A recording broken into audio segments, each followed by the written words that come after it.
मारना चाहिए, डपट के बोलना तक नहीं चाहिए। ये नहीं कहते हैं उठा उठा हिला के नहीं, प्रेम से पूछिए। लगे चरण चापन दो भाई।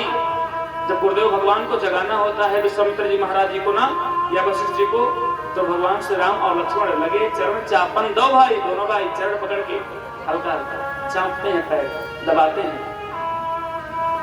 तब वो निद्रा में और आनंद में मगन होते हैं। भगवान गुरुदेव भगवान कहते हैं अरे बेटा राम क्या बात है। तब निवेदन करते हैं प्रभु ऐसी ऐसी बात है, ऐसी संकट है या ऐसा दुख है, अब आप इसका निवारण करेंगे। ये नहीं कहते गुरु जी है गुरु उठा हो गुरु, ऐसे नहीं। निवेदन करके सोए हुए व्यक्ति को कहा गया है मरे हुए के समान, सुवल मुवल एक समान।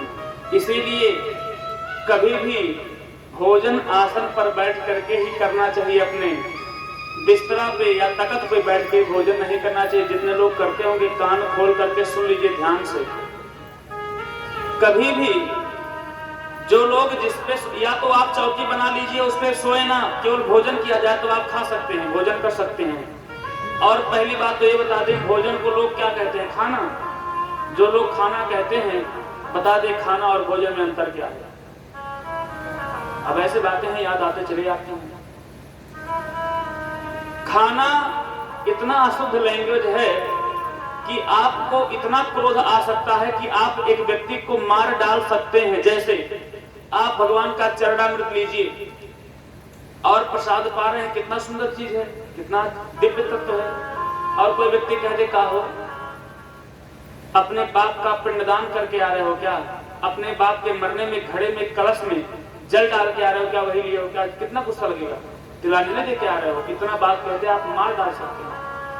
ठीक उसी प्रकार से आपको क्रोध आना चाहिए। उतना ही गंदा लैंग्वेज है वो अमृत के बराबर जो प्रसाद है, और आप मरणासन में उसको बदल दे रहे हैं लैंग्वेज में, उतना गंदा चीज है भोजन को खाना कहना। वो तो मुगल शासक आए, मुगल शासक हमारे बर्तन को बदले, नहीं तो हमारे कटोरा और टीना का डिब्बा ये इसका नहीं था, स्टील का, लोग ढोल में खाते थे। अभी भी आपके सामने, हम लोग के सामने 10-20 साल पहले बड़े बुजुर्ग थे, उसके तत्व और वैज्ञानिक सिद्धांत कुछ और विशेष थे, लेकिन वो तो बाणी बदल दी, भोजन को खाना कर दिए। खाना मतलब होता है जेल खाना। जेल खाना पसंद करेंगे, वही खाना है। खाना मतलब होता है दवा खाना। दवा तो सब खाते हैं लेकिन पसंद करते हैं, खाने वाले दवा भी दवा खाना पसंद नहीं करते हैं। लिखा रहता है बड़ा बड़ा फलाने दवा खाना शहरों में। खाना माने दवा खाना, खाना माने जेल खाना। जैसे चारों तरफ से टेंट हाउस है, पांडाल बंद है, पैक है, आगे से भी इसको अगर बंद कर दिया जाए तो पैक हो गया कि नहीं। पैक मतलब होता है चारों तरफ से बंद करना, और खाना माने वही मलमूत्र जो पैक खाना कहा गया है, लैट्रिन खाना। अगर कोई खाना खिलाता है या खाना खाता है तो समझो मलमूत्र वो खा रहा है, वही खिला रहा है। खाना मतलब होता है मीट मांस खाना, जिसको आप खा जाइए। अन्नपूर्णा को हमारी आपकी समर्थता नहीं, हमारे जठराग्नियों खा जाएं, क्योंकि उसी अन्नपूर्णा से तृप्त की जाती है, जठराग्नियों को शांत किया जाता है भोजन प्रसाद पा करके। आप अयोध्या जी में जाएंगे नहीं कहेंगे आओ भोजन खा लो, आओ भोजन प्रसाद पा लो। पा माने तृप्त करना, खाना माने बख्श करना। इसलिए भोजन प्रसाद को कभी भी खाना नहीं कहना चाहिए। अगर आप खाना कहते हैं तो बहुत बड़े दोष के भागीदार हमारे सामने कहेंगे या तो हम पचमुक्की आपको मारेंगे, और या तो 100 रुपया डांड देना पड़ेगा, और या तो 100 बार कान पकड़ के उठना बैठना पड़ेगा, नहीं तो हम गुस्सा हो जाएंगे। अब आज ये बात बता दे रहा हूँ, यहाँ भी सब लोग कहते हैं खाना खाओ कि नहीं, खाना ना कहो, नहीं 100 रुपया डांड, या तो 100 बार उठना बैठना पड़ेगा। और या तो एक बात कह सकते हैं, अगर खाना भोजन कराना है और आप कह रहे हैं कि खाना खिलाना है तो खाना नहीं। आप ये भी कह सकते हैं महाराज जी मीट मांस मुर्गा बन गया है, चलिए खा लीजिए, हम समझ जाएंगे वही खाना आप भोजन को कह रहे हैं, भोजन वही करना है, कह सकते हैं सीधे। या तो कह सकते हैं कि मलमूत्र खा लीजिए, चलिए बन गया है, ये भी कह सकते हैं। ये कठोरता में कह रहा हूँ, ये अच्छा लगेगा, लेकिन खाना मत कहिए प्लीज। ये मुगल शासक जुबान बिगाड़े हैं, मेरी और आपकी एक जुबान नहीं बिगाड़ सकती, तो भगवान की कथा सुन करके जीवन कैसे बदल सकता है ये बता दो सर। जुबान सुधार लो, भोजन प्रसाद कह लो। धर्मियों का बिगाड़ा हुआ अपने धर्म का शब्दांश है। भोजन प्रसाद की बात आती है, जिस आसन पे सोया जाता है तख्त पे या बिस्तरे पर उस पे भोजन करना निषेध है। कुत्ते के मूत्र के बराबर उस भोजन में अशुद्धि हो जाती, मानो अपना टांग उठा करके उस कुत्ता उसमें मूत्र कर गया है, और वही भोजन आप पाते हो जहां सोया जाता है, अगर उस पे आप भोजन करते हैं।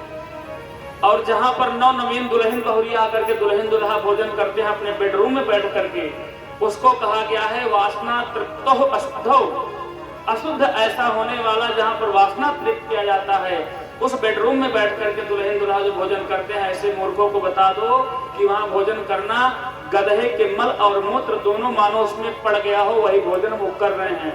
क्यों किया गया है इसका शास्त्र का वर्णन सुनिए। क्योंकि जहां आप सामान्यतः स्थिति सोते हैं उसको कहते हैं मरण सेज। अगर आपको कोई कह दे आपने मेरा पैसा चुराया, कहेंगे नहीं नहीं, अरे मैं मरण सेज बैठा हूं, सही कह रहा हूं, नहीं खा रहा हूं। मरण सेज का नाम है। क्यों?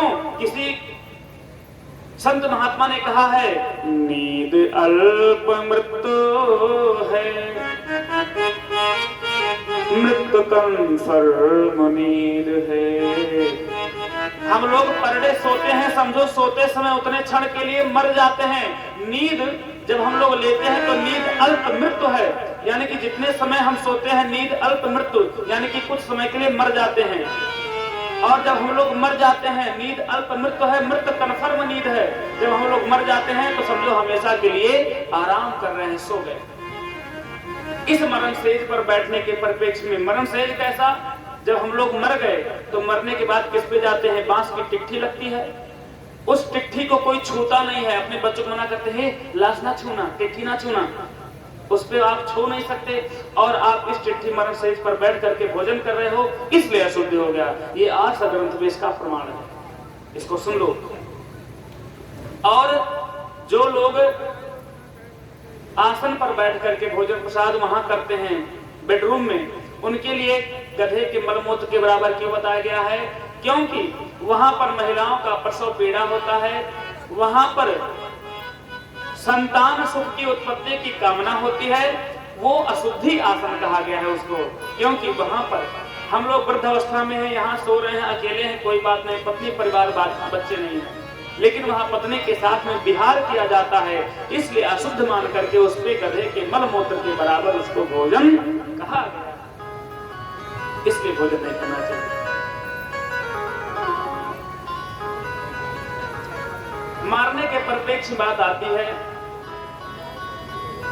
मैं बात बता रहा था महाभारत की, मुझे याद है महाभारत की बात। जब अश्वत्थामा ने बालकों को मार दिया तो मां द्रौपदी कहती है अगर 5 बार ये जन्मे 5 बार मारे तब तो इसके बराबर कोई बालकों के बराबर इसका कुछ पाप कम होगा, लेकिन उसके बाद भी पाप कम नहीं होगा, क्योंकि ये जवान और बड़ा है और हमारे बालक अबोध थे। अबोध बालक को, सोते हुए बच्चे को या बड़े बुजुर्गों को और सोए हुए को नहीं मानना चाहिए। 4 लोग को मैंने सोए हुए पे ये बात अपनी बात बताई भोजन को लेकर के। और फिर भी कहती हैं कि हमारे गुरु का बच्चा है, मानो हमारा आपका गुरु भाई है। मैं समझ रही हूं कि हमारे 5 बालक मार दिए गए हैं। एक मां के करुण भाव की व्याख्या क्या होती है मैं जानती हूं। अरे क्या हुआ, अगर मेरे बालक को ये मार दिया, आपका गुरु भाई है, हमारे बच्चे मर गए, लेकिन अभी हमारे पास 5 पति हैं, मैं उनका चेहरा देख करके जी लूंगी। लेकिन ये जो हमारे गुरु भाई हैं, इनके पिताजी नहीं हैं, इनके पिताजी मर गए हैं, और जब एक भी मर जाएगा तो इनकी मां कैसे जिएंगी? एक मां के विरह की बात, एक मां के दुख की बात एक मां ही जान सकती है। मां के परिप्रेक्ष्य में किसी भक्त ने कहा है क्या? अगर मां ने ममता लुटाई न होती तो ममता मई मां कहाई न होती। अगर मां ने ममता लुटाई न होती तो ममता मई मां कहाई न होती, तो ममता मई मां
बनाने के लिए जीवन की ज्योति जलाई न होती ना, क्या होता? अगर मान ज्योति जलाई न होती तो ममता मई मां कहाँ है, तो ममता मई मां कहाँ न होती।